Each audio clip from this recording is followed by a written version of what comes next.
Microcirculation. Okay. So, ang circulation daw. So, focus natin ngayon sa capillaries na. So, we have arterial, and then meta-arterial, that's in the capillary, and then venial. So, magkaibang arterial at saka meta-arterial kasi yung smooth muscle covering ng arterial areas ng vessel. Samantalang ang meta-arterial, alternate siya. So, hindi siya lahat. Meron ka rin tinatawag na precapillary sphincters. Nandun siya. So, pag mag-vasoconstricto, this can also vasoconstrict. Or kung hindi ito masyadong vasoconstrict, pwede yung precapillary sphincter ang mag-constrict, preventing flow into the capillary. So it will now depend on the need of the tissue. Okay? Sa venules, walang smooth muscle, hindi masyadong maraming smooth muscle. Tsaka dilatable yung venule. Okay? So ito yung focus ng discussion natin today. Yung lining ng capillaries is made up of single endothelial cells. So ito siya, this is another endothelial cell, this is another endothelial cell, and you have a basement membrane outside. Then you can see this cleft, i-magnify natin siya, ito na yun. So that cleft, dyan pumapasok yung mga most of water-soluble substances. And then yung mga vesicles are also called capillaries, and ganyan din siya, itong cleft can be made up of a capillary. And meron siyang cabulin, which is made up of phospholipid, sphingolipid, and cholesterol. It will not come out in this. Kasi anatomy siya. Okay. So magkaiba-iba yung force of capillaries in other organs. Sa brain, for example, masyadong tight to the point na hindi mahirap makapasok yung substances like water, oxygen. Pero yung iba, I mean, water, oxygen, carbon dioxide lang ang makakapasok. Then other electrolytes, mahirap na sila. Other molecules, mahirap na makapasok. Unlike liver, halos lahat, ang border nila open lahat. Wala silang quarantine. Wala silang so wide open. Kahit albumin, sobrang laki, pwede makapasok. Sa capillaries ng kidney, mayroon siyang fenestrae. It will allow passage of a lot of electrolytes and water, but not albumin. So, meron siya, yung purpose ng fenestrae is to prevent larger molecules to pass in, like globulin, so hindi siya makakapasok. Okay. Meron tayong tinatawag na vasomotion. Ito yung, di ba yung meron kang, kaya pinoint out ko yung sphincter at saka yung smooth muscle covering ng capillaries because this can contract to decrease blood flow and it can dilate to increase blood flow. So, ang flow ng dugo in the capillaries is phasic siya. Hindi siya continuous na nag-flow, but phasic. So, meron namang flow, tapos wala namang flow, meron flow, wala namang flow. But there is that continuous, parang yung flow is now average. Hindi siya continuous flow, but meron kang tina-target na average rate of blood flow. And meron kang tina-target na average capillary pressure and average rate of transfer substances. And the purpose of this is to have a constant amount of blood flow in the capillaries. Not too much, not too less. Yan yung effect ng vasomotion. Another effect ng vasomotion is para even during diastole, meron pa rin flow. Kasi di ba, ine-expect natin malakas ang flow during systole, but even during diastole, meron pa rin flow because of this vasomotion. Now, the most important factor affecting the degree of opening or closing of the meta-arterioles or the precapillary sphincter is oxygen. You have to take note of that. When there is a decrease in oxygen, these smooth muscles will relax, causing vasodilation of meta-arterioles or precapillary, and then the capillaries will have more flow.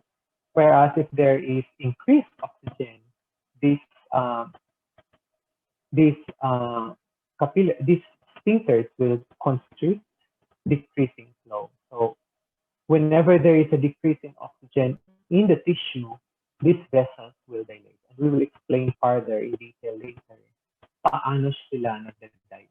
But it is oxygen.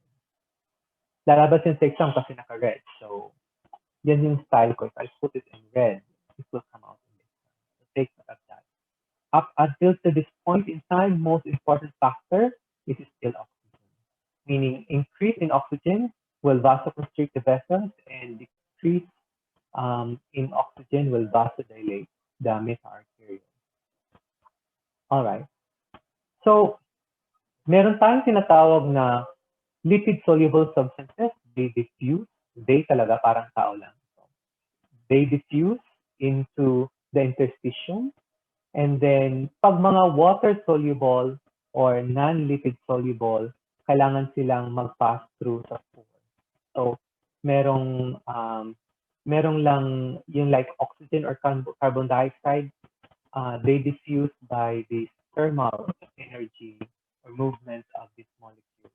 Whereas water and other non-lipid soluble substances has to pass through these pores. Balak makobe. Sorry. Okay.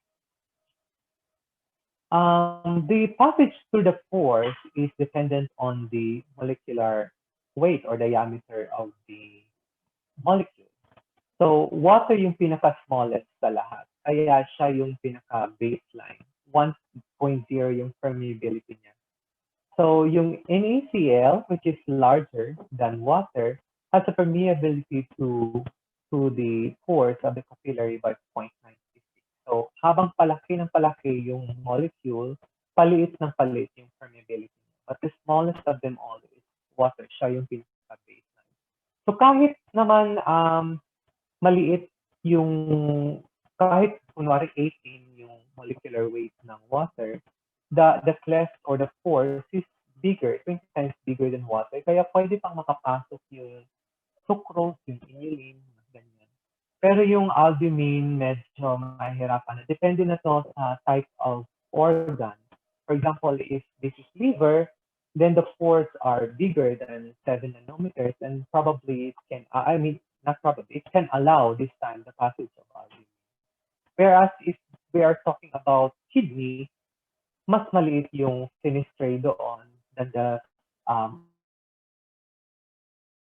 albumin. Kaya kapasok si albumin, si myoglobin, at saka hemoglobin. So the permeability of the capillary pores for different substances varies according to their molecular diameter. But it is water na yung baseline natin, 1.0 yung permeability. Anything larger than water will have a lower permeability. So yung passage or diffusion of electrolytes and other nutrients is based on the difference of concentration. From higher concentration siya palagi to lower concentration. So if even just the slightest difference will allow passage of electrolytes. Okay? The rate of diffusion through the capillary membranes of most nutritionally important substances are so great that only a slight concentration difference suffices to cause more than adequate transport between plasma and interstitial fluid. Okay, so don't forget about that. It's the difference between the concentrations of substances. For example, if we're talking about oxygen, the arterioles must have a higher, and the capillaries must have higher concentration of oxygen for oxygen to transfer into the interstitial space where the cells are there. Okay? So, doon siya mag-diffuse. We have been talking about interstitial space. So, I hope alam nyo na. So, you have yung fluid is mostly contained in the intercellular space, and we have extracellular space. Extracellular space is made up of the interstitial space and intravascular space. So yung interstitial space, kahit fluid siya, pero more of a gel-like fluid siya. Hindi siya yung fluid na parang tubig. Gel-like siya. And that is because of the content in the interstitial space. There are collagen, bahaba na parang warm. Parang warm ba? The proteoglycan filaments are smaller and they first cross, they are parang spread all over the interstitial space. Naririnig niyo pa ba? Okay pa bang signal? Choppy lang mo. Hello? Choppy po. Medyo choppy Am I po. out? Minsan choppy, Doc. Choppy. Okay. So, hello, medyo choppy. Okay na naman. Ulitin ko lang, yung interstitial fluid is hindi siya watery. It's more of ito siya yung collagen and filament. Ito yung itong mga rhabulae, ito yung butas dito. These are small amounts of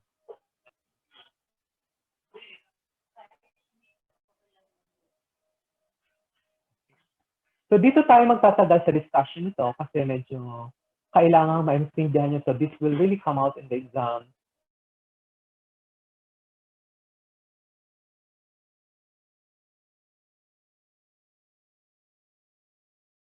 Doc choppy. Pag sinasabi mo